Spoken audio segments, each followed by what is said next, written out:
বকেয়া না পেলেও নির্বাচনী কাজে ফিরছে ইভেন্ট ডেকোরেটার্স অ্যাসোসিয়েশন। শিলচরে ইভেন্ট ডেকোরেটার্স ওয়েলফেয়ার অ্যাসোসিয়েশনের গুরুত্বপূর্ণ সিদ্ধান্ত নিয়েছে। সংস্থার অভিযোগ, সাংসদ থাকাকালীন ডক্টর রাজদীপ রায় বিভিন্ন অনুষ্ঠানে কাজ করিয়ে এখনো বকেয়া অর্থ পরিশোধ করেননি। এই কারণে 2026 সালের নির্বাচনে কাজ না করার সিদ্ধান্ত নিয়েছিল অ্যাসোসিয়েশন। তবে শিলচর শহরের ভাবমূর্তি অক্ষুণ্ণ রাখতে সদস্যরা আলোচনার মাধ্যমে সিদ্ধান্ত বদলান। এখন তারা জানিয়েছেন বকেয়া না পেলেও বৃহত্তর স্বার্থে নির্বাচনী কাজ করবেন। এক সাংবাদিক সম্মেলনে আনুষ্ঠানিকভাবে এই ঘোষণা করা হয়। সংস্থার আশা, ভবিষ্যতে তাদের ন্যায্য পাওনা পরিশোধ করা হবে। সবাইকে নমস্কার। গতকালকে আমাদের একটা আলোচনা হয়েছে নিজেদের মধ্যে।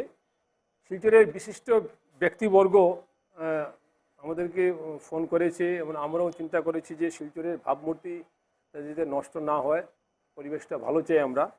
তাই আমরা গতকালকে সবাই বৈঠক করে আমরা ডিসিশন নিয়েছি যে আমরা ইলেকশনের কাজ করব, সবারই কাজটা হবে।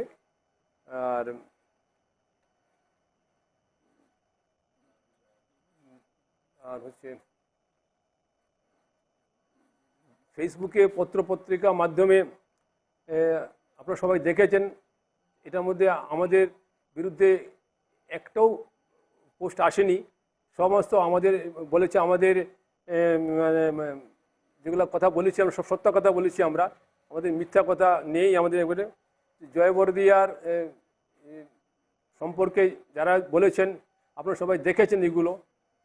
তাই আমরা চাই যে সুষ্ঠু পরিবেশটা চাই, এর জন্যই আমরা কালকে ডিসিশন নিয়ে এটা নিয়েছি যে আমরা ভবন তার সব কাজগুলো আমরা করব।